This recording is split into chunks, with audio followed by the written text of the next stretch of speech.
ఈరోజు డిసెంబర్ 31.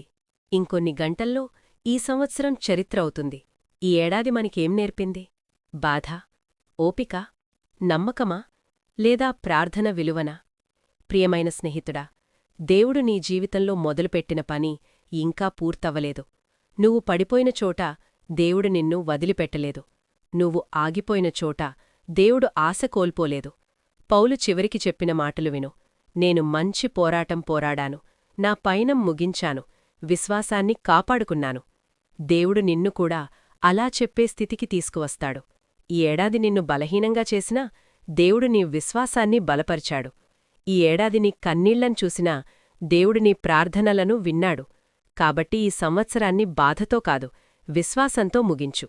నీ జీవితం దేవుని చేతుల్లో ఉంది. ఆయన మొదలుపెట్టింది ఆయనే పూర్తి చేస్తాడు. ఈరోజు నిర్ణయం తీసుకో. ప్రభువా, నేను నిన్ను వదిలిపెట్టను. ఈ సంవత్సరం ఎలా ఉన్నా నేను నీతోనే ముగిస్తాను.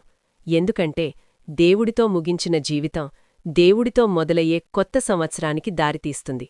ప్రార్థనతో ఈ సంవత్సరాన్ని ముగించు. ఆశతో కొత్త సంవత్సరాన్ని ఆహ్వానించు. ప్రతిరోజూ ఒక క్రొత్త న్యూ ఇయర్ వీక్ సందేశం కొరకు subscribe, like, share VD life studio. ధన్యవాదాలు.